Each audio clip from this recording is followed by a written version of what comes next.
जो मुगल बादशाह की जिंदगी जीना चाहते हैं माननीय मुख्यमंत्री जी।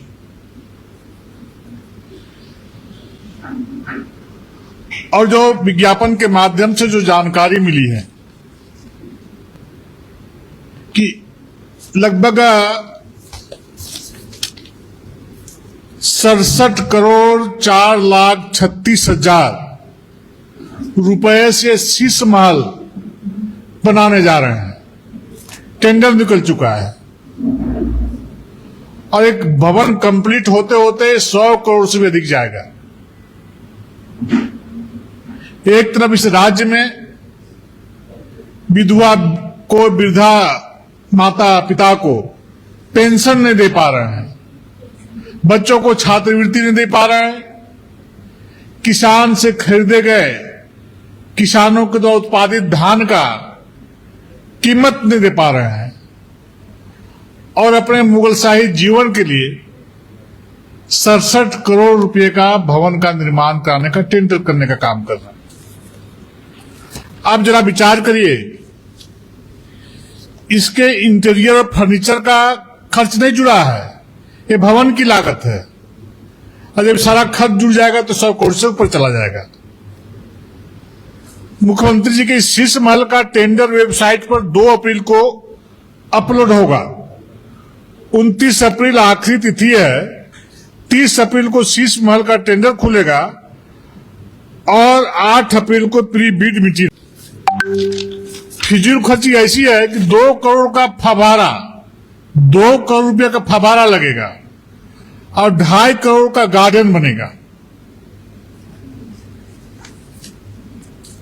मुख्य बैठक में शीशे से बना मुख्य ड्राइंग रूम बनेगा। शीशे से बना शीश महल, शीशे से बना ड्राइंग रूम बनेगा जिसका शीशा विदेश से मंगाया जाएगा। इटली का टाइल्स लगेगा, इटली का टाइल्स लगेगा। बताया था कि जकूजी, सौना और मसाज रूम के लिए करोड़ों खर्च किए जाएंगे। गरीब प्रदेश के मुख्यमंत्री क्या बर्ताव, आखिर जनता के साथ इस प्रकार का भद्दा मजाक करने का साहस कैसे जुटा पा रहे हैं। इसी प्रकार का दिल्ली के तत्कालीन मुख्यमंत्री केजरीवाल जी का शीश महल का टेंडर लगभग 8.5 करोड़ में शुरू हुआ था।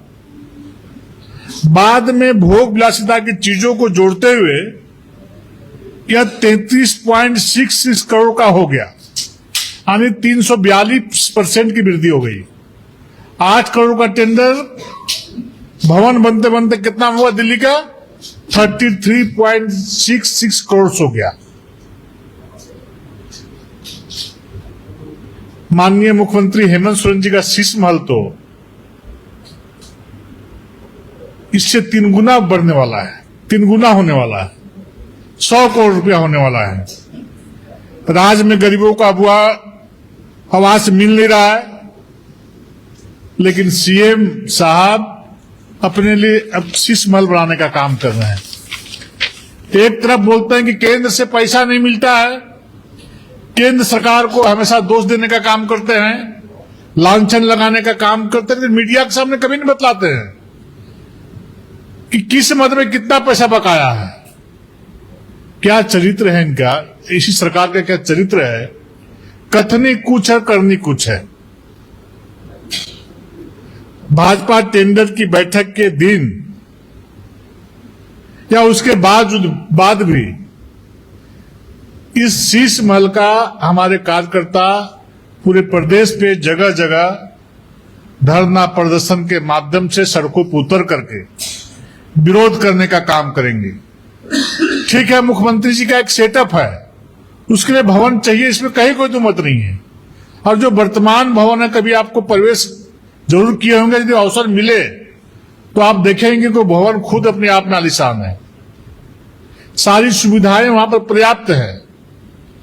ठीक है, बहुत पुराना हो गया, अब नए भवन का निर्माण करें, लेकिन नए भवन में इस प्रकार से जनता की गाढ़ी कमाई को लूट करके, सरकारी पैसे का दुरुपयोग करके आप शीश महल बनाएंगे, विदेशों से शीशा मंगा करके, विदेशों से टाइल्स मंगा करके, विदेशों से सामग्री मंगवा करके ये आलीशान भवन बनाएंगे, झारखंड की जनता आपको कभी माफ नहीं करेगी। इस प्रकार से हम कहना चाहते हैं कि हर वो बात बोलते सभाओं में जाकर के जनता को लुभाने के लिए, प्रलोभन देने के लिए, लेकिन मुख्यमंत्री आवास में आते आते उस सारी बातों को भूलने का काम करते हैं। मैं इस प्रकार की कार्य का विरोध करता हूं और जब तक शीशमहल बनेगा तब तक भारतीय जनता पार्टी का एक एक कार्यकर्ता इस शीशमहल का विरोध करेगा, जनता के बीच जाकर के ये बतलाने का काम करेगा कि मुख्यमंत्री जी का क्या सोच है। झारखंड की जनता एक बार नजदीक से देखने का काम करे, जानने का काम करे। ये जो टेंडर हुआ इसका पूरी कॉपी हम लोगों के पास है, मैं सिर्फ ऐसे नहीं बोल रहा हूं, उसकी कॉपी है, सारे दस्तावेज है, उसके आधार पर इन सारी बातों को बोलने का काम कर रहा हूं। इसको सरकार के लोग झुठला नहीं सकते हैं। झारखंड जैसे राज्य में इस प्रकार का कार्य करके जनता को चिढ़ाने का काम कर रहे हैं, जो कभी माफी योग्य नहीं है। जनता माफ नहीं करेगी। बहुत बहुत धन्यवाद।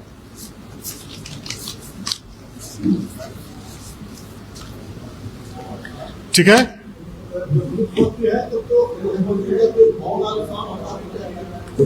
तो हम लोग कहां रोक रहे हैं? नहीं, हम लोग को बड़े भवन में रहने का शौक नहीं है।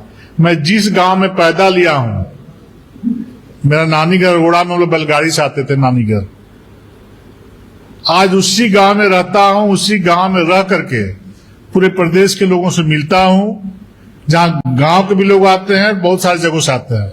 वो हम लोग के शौक में दूर दूर तक नहीं है कि हम लोग का शहर में मकान हो। उस सोच के लोग हम लोग है ही नहीं। रांची में हम लोग का ना एक कमरा का मकान है, ना 1 इंच जमीन है। मैं आप पत्रकार मृत्यु किसान बोल रहा हूं। मैं नानी घर रोगड़ा में हम लोग चाहते तो खेती बाड़ी से भी कम से कम, जिसमें 5-10 हजार रुपये डिस्ट्रिक्ट जमीन बिक रहा था, उस समय लोग 2-4-5 डिस्ट्रिक्ट जमीन ले सकते थे। लेकिन कहीं मन वो भाव है ही नहीं। जहां पैदा लिया हूं वहीं के लोगों के साथ मिल बैठ करके जीने में आनंद आता है। बहुत बहुत धन्यवाद।